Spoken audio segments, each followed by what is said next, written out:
जय श्री राम।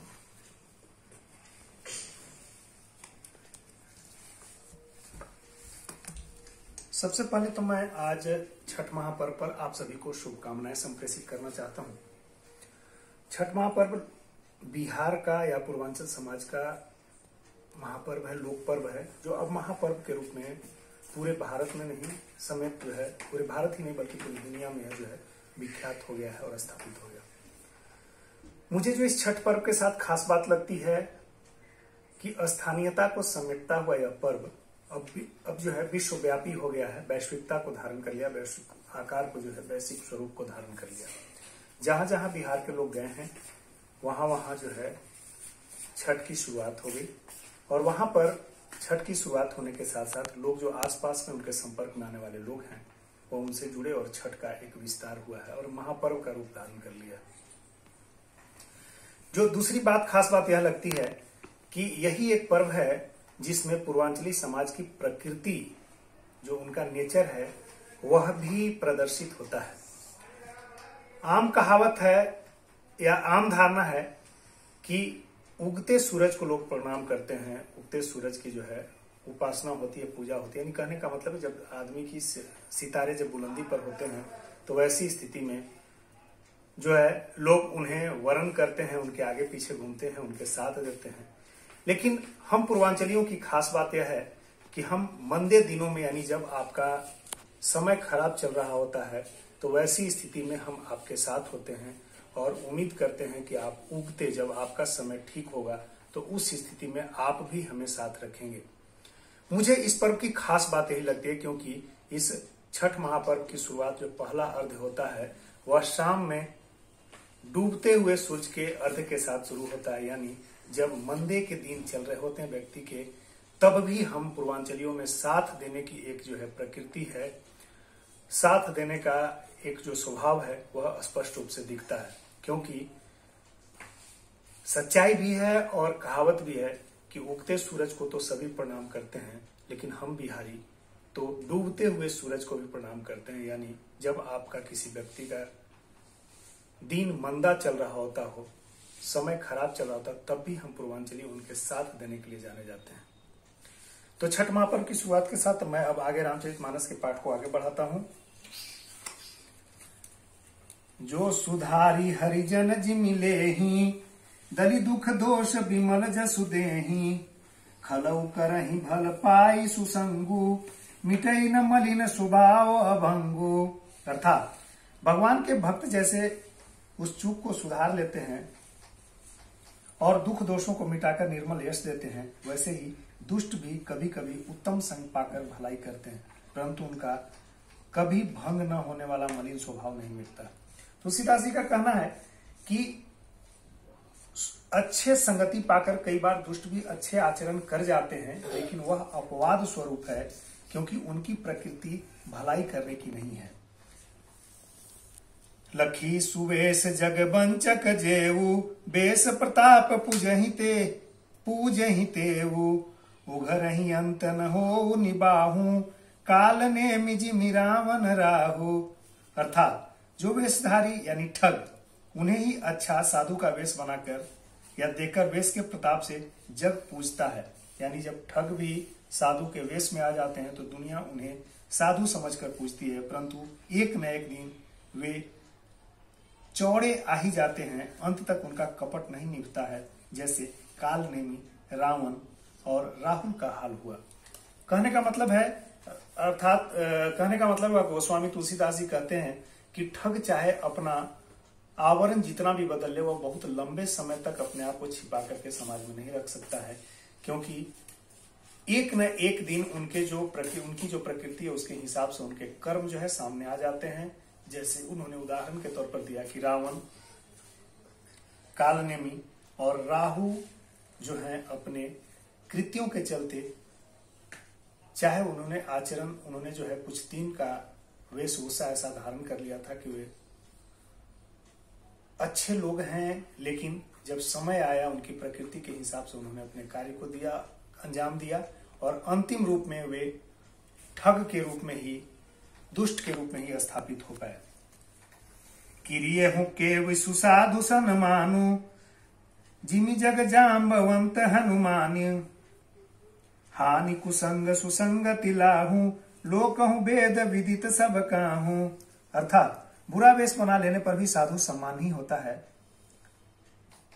बुरा वेश बना लेने पर भी साधु का सम्मान ही होता है, जैसे जगत में जामवंत और हनुमान जी का हुआ।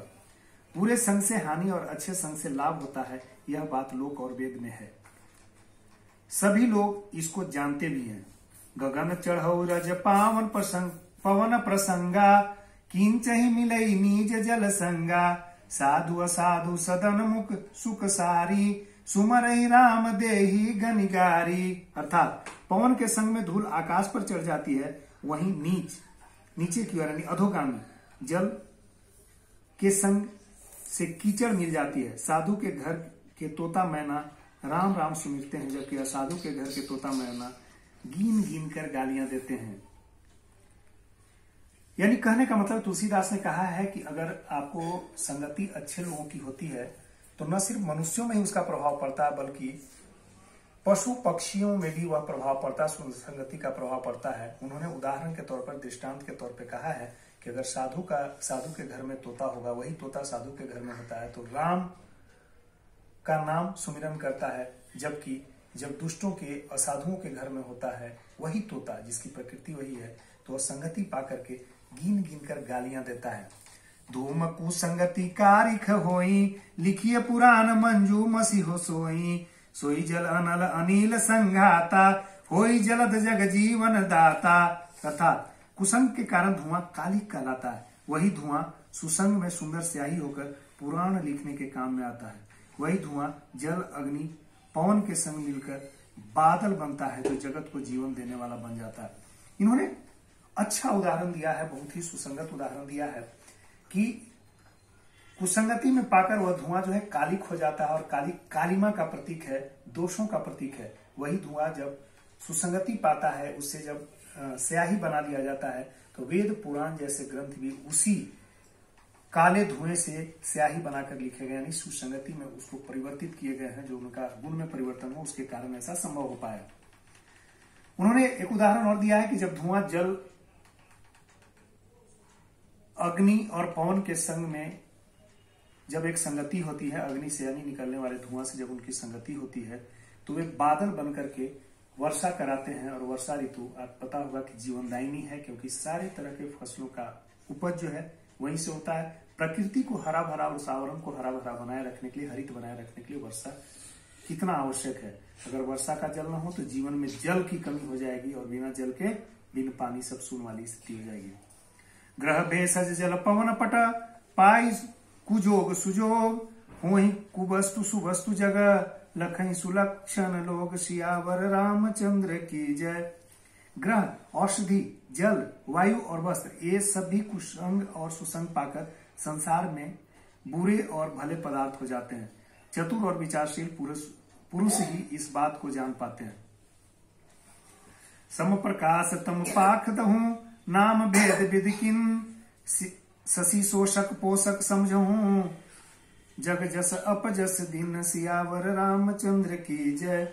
अर्थात महीने के दोनों पखवाड़ों में उजियाला और अंधेरा समान ही रहता है, परंतु विधाता ने इनके नाम में भेद कर दिया है। एक का नाम शुक्ल पक्ष और दूसरे का नाम कृष्ण पक्ष रख दिया है। एक चंद्रमा को बढ़ाने वाला होता है, दूसरा चंद्रमा को घटाने वाला। समझकर जगत ने एक को श्रेयस और दूसरे को अपयश दे दिया है। जड़ चेतन जग जीव जता, सकल राम मैं जानी, बंदऊ सबके पद कमल, सदा जोरी जुग पानी, सियावर रामचंद्र की जय। अर्थात जगत में जितने जड़ और चेतन जीव हैं, सबको राम में जानकर मैं उनके चरण कमलों की सदा दोनों हाथ जोड़कर वंदना करता हूँ। यानी सभी जीव, चेतन अचेतन सभी जीव को गोस्वामी तुलसीदास जो है वंदन निवेदित करते हैं, प्रणाम करते हैं। देव धनुज नर नाग खग, पेत पीतर गंधर्व, बंदौ किन्नर राजनिचर, कृपा करहूं अब सर्व। अर्थात देवता, दैत्य, मनुष्य, नाग, पक्षी, प्रेत, पितर, गंधर्व, किन्नर निशाचर सबको मैं प्रणाम करता हूं, अब सब मुझ पर कृपा कीजिए। अब जो है सभी लोगों को प्रणाम करते हुए कृपा की आस के साथ तुलसीदास आगे बढ़ते हैं, क्योंकि उन्हें जो है प्रभु श्री राम के चरित्रों का गुणगान गान करना है, बखान करना है, उनके आदर्शों की स्थापना समाज में करनी है और उनकी लीलाएं इन 7 कांडों में रामचरितमानस के रूप में दुनिया के सामने प्रकाशित करना है। आकर 4,84,00,000 जाति जीव जल थल नभवासी, सिय राम मैं सब जग जानी, करनु प्रणाम जोरी जुग पानी। अर्थात 84 लाख योनियों में 4 प्रकार के स्वेदज, अंडज, उद्दीज, जरायुज जीव जल, पृथ्वी और आकाश में रहते हैं और उन सब से भरे हुए इस सारे जगत को श्री सीता राम में जानकर मैं दोनों को हाथ जोड़कर प्रणाम करता हूं। स्वेदज का मतलब हुआ जो पसीने से उत्पन्न होते हैं, अंडज का मतलब जो अंडे से उत्पन्न होते हैं, उद्भिज और जरायु जो होते हैं, इन चारों प्रकार के जीव इस नव धरती पर, आकाश में और जल में रहते हैं। सब में श्री सीताराम का अंश मानकर, और है भी एक ही ब्रह्म के सारे तत्व हैं, उस तत्व को मानकर, उस तत्व को स्वीकार करते हुए गोस्वामी तुलसीदास ने उन्हें प्रणाम किया है, प्रणाम निवेदित किया है। जान कृपा किंकर मोहू, सब मिली करहूं छाली छड़ छोहू। जान कृपा कर किंकर मोहू, सब मिली करहूं छाड़ी छल छोहू। निज बुद्धि बल भरोस मोहि नाही, ताते विनय करहूं सब पाही। अर्थात मुझको अपना दास मानकर कृपा की खान आप सब लोग मिलकर छल छोड़कर कृपा कीजिए। मुझे अपने बुद्धि बल का भरोसा नहीं है, इसलिए मैं सबसे विनती करता हूँ। तुलसीदास का ऐसा कहना है कि मुझे अपने बुद्धि बल पर कम भरोसा है। अगर दुष्टों की कृपा से, दुष्टों की जो कृपा करते हैं, जो दुष्टात्मा प्रयास करते हैं किसी काम को बाधित करने का अपने खल प्रवृत्ति के द्वारा, अगर उससे बचाव हो जाए तो तुलसीदास अपनी अल्प बुद्धि का भी प्रयोग करके राम के गुणगान में अपने आप को लगाना चाहते हैं, इसलिए उन्होंने सभी को प्रणाम निवेदित किया है।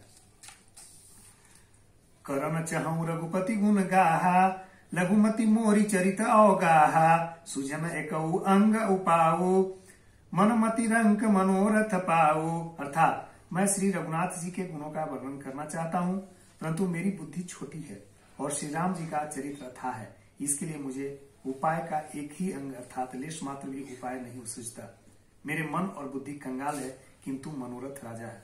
तुलसीदास ने कहा है कि जो मानव बुद्धि है हमारी वह छोटी है, जबकि श्री राम का गुण जो है, चरित्र है, जो गाथा है वह अथाह है, समुद्र की तरह है। मुझे अब उपाय नहीं सूझता है, और यह तो साधन और साध्य के बीच में जो दूरी है, जिस साधन को भगवान श्री राम के चरित्र को साधना है, उनके बीच के विपरीत स्थिति को वे तुलसीदास जो है वर्णित करते हैं। उनका कहना है कि बुद्धि कंगाल है, मैं बुद्धि के मामले में कंगाल हूं, जबकि मेरा मनोरथ जो है उस अथाह गुण सागर वाले श्री राम प्रभु की जो है गुणगाथा को साधना है, लिखना है, तो उसके उपाय में मैं लगा हूं।